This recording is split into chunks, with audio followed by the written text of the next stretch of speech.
Okay, तो यहाँ पे हमारे पास एक क्वेश्चन है। इस क्वेश्चन में कहा गया है फाइंड द वैल्यू ऑफ के फॉर इनफाइनाइट सॉल्यूशंस। तो आप पहले इक्वेशन को देखिए, वो लिखा है 2x plus 3y minus 5 equals to 0। और दूसरा इक्वेशन है 6x plus k times of y minus 15 equals to 0। तो ये दूसरे इक्वेशन में y का कोफिशिएंट k है, that will be some constant.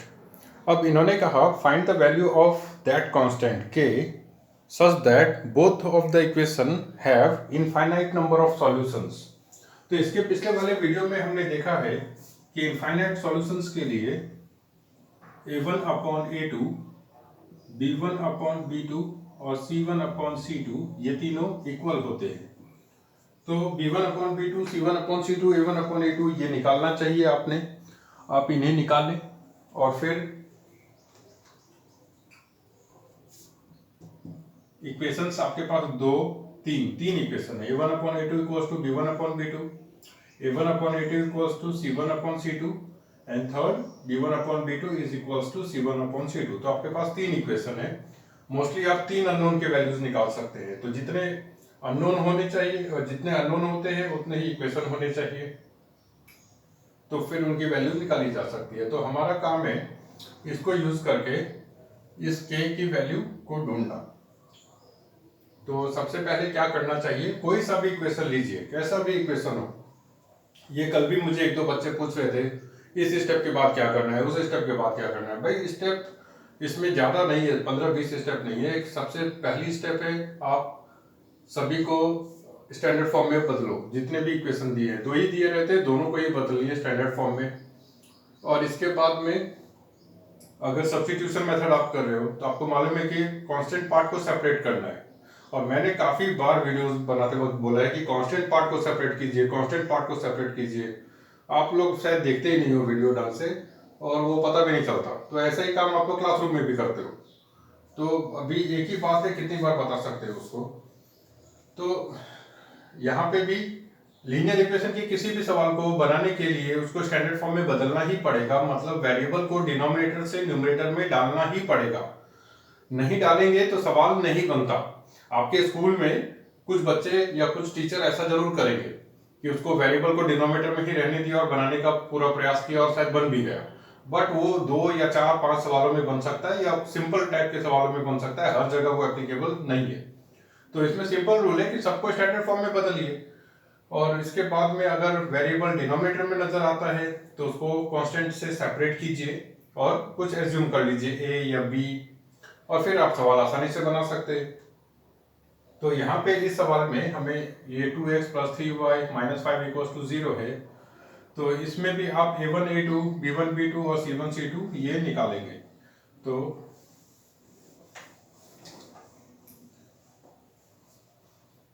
इस इक्वेशन को आप कंपेयर करेंगे a1x plus b1y plus c1 equals to 0, और इस इक्वेशन को कंपेयर करेंगे a2x plus b2y plus c2 equals to 0।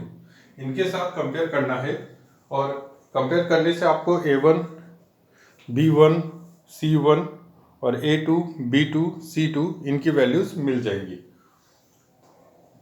तो ये पहले इक्वेशन में x के साथ कौन है 2, x के साथ कौन है a1 हो गया 2।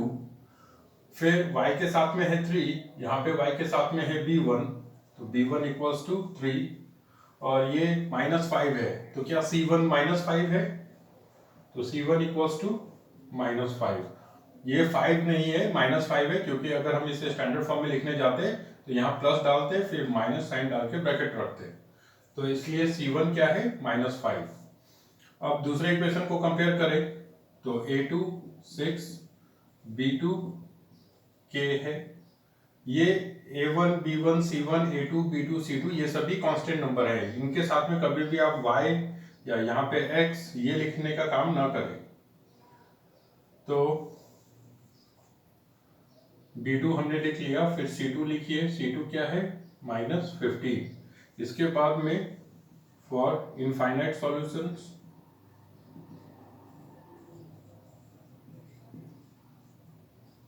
a1 upon a2 should be equals to b1 upon b2 and this should be equals to c1 upon c2। ये हमें लिखना है हर एक क्वेश्चन में। अगर इनफाइनाइट सॉल्यूशन बोले, यूनिक सॉल्यूशन कहे या फिर नो सॉल्यूशन कहे, तो जो कंडीशन है वो लिखनी ही है।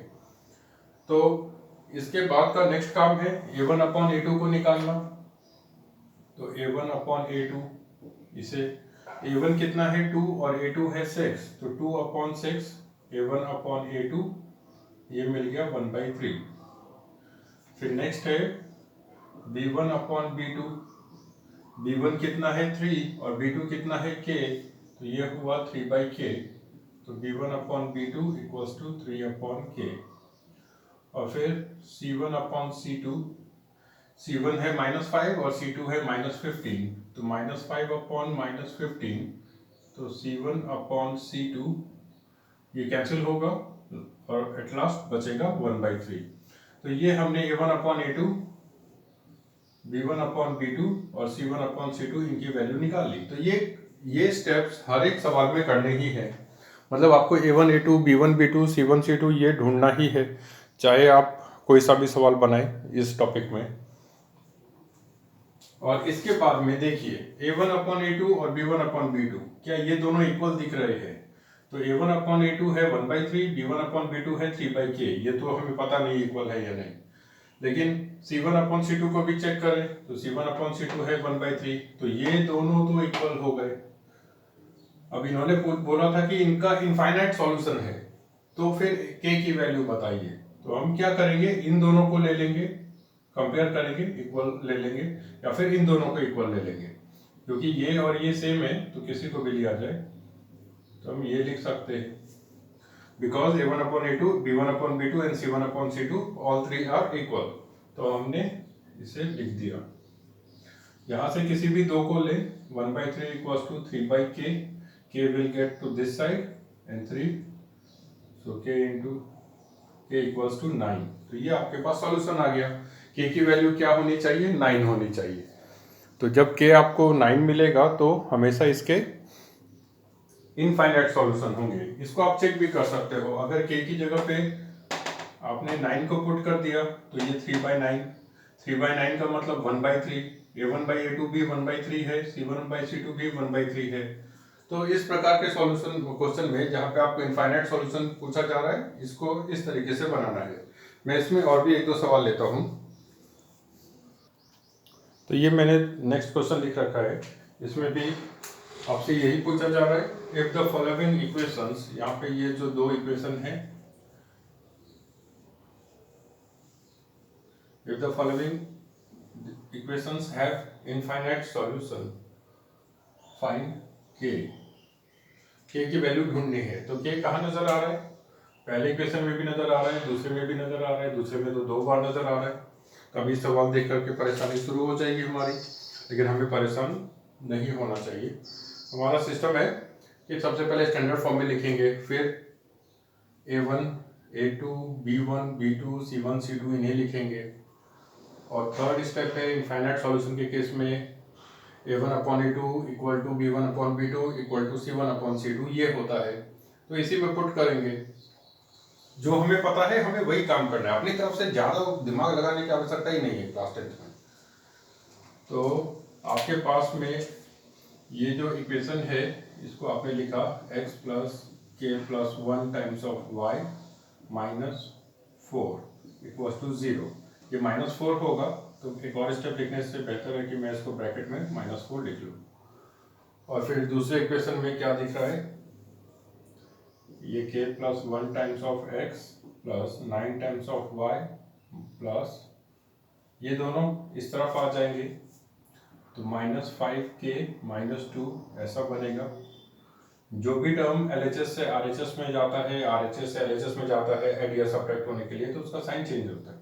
ये 5k अगर अकेले होता है यहाँ पे और आप इसको इधर भेजते तो -5k लिखते, वैसे ही यहाँ पे 5k प्लस 2 है, तो 2 अगर सिर्फ रहता उसको आप ट्रांसफर करते, वो भी नेगेटिव साइन के साथ हो जाता। तो ये इसे हमने लिख लिया है। अब इसके बाद में नेक्स्ट काम क्या है, a1x plus b1y plus c1 equal to 0, इसे लिख लें a2x plus b2 times of y plus c2 equal to 0, इसे भी लिखें। और कंपेयर करके देखिए।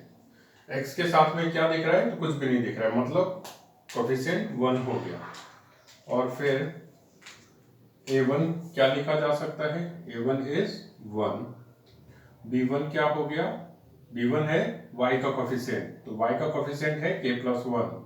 तो मैंने ब्रैकेट ओपन नहीं कर दिए क्योंकि यहाँ पे y वाला टर्म, y के कोफिशिएंट एक ही साथ है ब्रैकेट में। तो b1 हो गया k+1 और c1 है -4। तो इनको आपने लिखा। इसके बाद में a2 कौन है, तो x का कोफिशिएंट है, तो इक्वेशन में x का कोफिशिएंट है k+1। फिर b2 y का कोफिशिएंट है, तो b2 = 9 और c2 कांस्टेंट पार्ट है, दैट इज -5k -2। इसे भी हमने लिखा। और फॉर इनफाइनाइट सॉल्यूशन क्या कंडीशन होनी चाहिए, फॉर इनफाइनाइट सॉल्यूशन क्या होता है,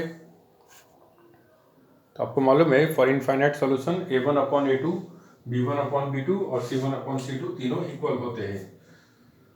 तो for infinite solution a1/a2 b1/b2 and c1/c2 all of the three are equal। तो पहला काम है a1/a2 निकालिए, सेपरेटली निकालिए। a1 है 1 और a2 है k+1। तो इसको आप डायरेक्टली इक्वेशन मिला और हम डायरेक्टली इसे लिखने ना जाएं, आप इस स्टेप को न भी लिखो, ये अगर आपको समझता है तो a1 b1 c1 हर बार लिखना है। और ये लिखने से पहले हमेशा इसको इसको स्टैंडर्ड फॉर्म में बदले। b1/b2, तो b1 कितना है k+1 और b2 कितना है, b2 है 9। फिर c1/c2, c1 कितना है, c1 है -4 और ये दोनों है -5k -2। तो ये काम भी हमने कर लिया। अब इसमें आप c1/c2 को क्या माइनस साइन हटा सकते हैं, c1/c2 इन दोनों के पास ही न्यूमरेटर में भी नेगेटिव साइन है और डिनोमिनेटर में भी दोनों ही टर्म के पास नेगेटिव साइन है। तो इसको आप ऐसा भी लिख सकते हैं c1/c2 = -4/-5k + 2। तो फिर ये नेगेटिव साइन गायब हो जाएगी। ओके, ये आ नहीं रहा कैमरा में, तो मैं इसको आगे लिखता हूँ। तो इसको आप लिख सकते हैं c1/c2 = -4/-5k + 2। -1 से ऊपर नीचे मल्टीप्लाई करेंगे तो बचेगा 4/5k + 2। तो ये काम कर लेना है हमें, जिसको भी सिंप्लीफाई कर सकते हैं कर लें। तो अब हमारे पास a1/a2 भी है, b1/b2 भी है और c1/c2 भी है। और रिलेशन क्या है, a1/a2 b1/b2 और c1/c2 तीनों इक्वल हैं। तो नेक्स्ट काम क्या करना चाहिए, तो यहाँ पे मैंने a1/a2 भी लिख रखा है, b1/b2 भी लिख रखा है, c1/c2 इन तीनों को यहाँ पे लिख लिया है। इसके बाद में क्या करना चाहिए, तो आप किसी भी दो को लें, इन दोनों को ले लें या फिर इन दोनों को लें, नहीं तो फर्स्ट और थर्ड को लें, आपस में इक्वल साइन के साथ में लें और सिंप्लीफाई करें। तो इसको मैं सिंप्लीफाई करता हूँ, किसको लिया जाए, तो मैं सोच रहा हूँ पहले दो को ही ले लेते हैं। तो पहले के दो वो क्या है, 1/k+1 = k+1/9, क्रॉस मल्टीप्लाई करेंगे, 9 इधर आया तो 9 = k+1 whole square, that is k+1 whole square = 9। अब इसके बाद क्या करना चाहिए, ये 9 है, इधर k+1 होल स्क्वायर है, तो ज़्यादा कुछ हमें करना ही नहीं पड़ेगा। यहाँ पे स्क्वायर है, यहाँ पे स्क्वायर नहीं है, यहाँ पे 7 लिखा होता, 11 लिखा होता, तब भी मैं यही काम करता। k+1 होल स्क्वायर = 9 है, दोनों ही तरफ स्क्वायर रूट कर देता, लिख भी देता एक स्टेप, एक सेंटेंस लिखता, taking square root of both sides. तो यहाँ से आपके पास आया k+1 और यहाँ पे आया 9 का स्क्वायर रूट होता है 3, तो +3 और -3 दोनों। तो आपके पास दो आंसर आ गए, k+1 = 3 दैट इज +3 और k + 1 इक्वल्स टू -3। ये दोनों ही आ गए हैं। तो फिर इसके बाद में k equals to 3 - 1, k equals to 2 और दूसरा है k + 1 इक्वल्स टू -3 है, तो k equals to -3 - 1, k equals to -4। तो k की दो वैल्यूज आ रही है 2, -4। तो इन दोनों वैल्यूज के लिए ही शायद इसके इनफाइनाइट सॉल्यूशन है। तो अगर ये दोनों ही वैल्यू इसको सेटिस्फाई कर रही है या नहीं, ये भी हमें चेक करना चाहिए। तो पहले k इक्वल्स टू 2 हम इन तीनों में ही पुट करेंगे और चेक कर लेंगे कि ये तीनों इक्वल है या नहीं। तो पुट k इक्वल्स टू 2 इन तीनों में ही, तो 1/k + 1 है। इसमें k की जगह पे अगर आप 2 रख दोगे तो 2 + 1 ये बन गया 1/3। दूसरा है k + 1/9, इसमें भी k की जगह पे 2 रख दिया तो 2 + 1/9, तो दिस इज 3/9 दैट इज 1/3। और तीसरा क्या है 4/5 टाइम्स ऑफ k + 2, इसमें भी आपने k की जगह पे 2 रखा, तो 5 × 2 + 2, 5 2 10, 10 + 2 12, 4/12, तो ये भी 1/3 है। तो ठीक है, k की वैल्यू 2 इन तीनों को ही सेटिस्फाई कर रही है, तो k की एक वैल्यू 2 हो सकती है। अब नेक्स्ट क्या करना है, तो नेक्स्ट टाइम में दूसरी वैल्यू क्या थी आपके पास -4, तो -4 भी पुट करके देखिए 1/k + 1, तो 1/k की जगह पे रख दिया -4 + 1, तो क्या मिला 1/-3। सेकेंड में मतलब इसमें k + 1 है, तो k की जगह पे रखा -4 + 1/9, k की जगह पे -4 रखा है हमने, तो -4 + 1 हो गया -3 और डिनोमिनेटर में है 9, तो ये भी आया -1/3। यहाँ डिनोमिनेटर में -9 है तो इसको ऊपर भेजना चाहिए था। और फिर लास्टली ये तीसरा, तो 4/5 × -4 + 2, तो 4/5 × -4 इज -20 + 2, -20 + 2 दैट इज 4/-18। तो लग रहा है कि मैंने कुछ इसमें 5k + 2 था, तो 5 × 4 20 + 2। तो ये जो लास्टली जो हमने पुट किया, तो इसके कारण से क्या मिला 4/5k + 2 is equals to 2/-9, that was 4/-18। तो क्या ये तीनों ही इक्वल आ रहे हैं? ये दोनों तो इक्वल हैं, लेकिन ये इनके बराबर नहीं है। तो इसका मतलब हुआ कि ये 4 इनका सॉल्यूशन, सॉरी ये 4 k की वैल्यू नहीं है, तो k की सिर्फ एक ही वैल्यू है जो इन तीनों को सेटिस्फाई कर रही है, दैट इज 2। तो कभी भी ऐसा केस हो, दो वैल्यूज आए, तो आप इनको जरूर चेक करें।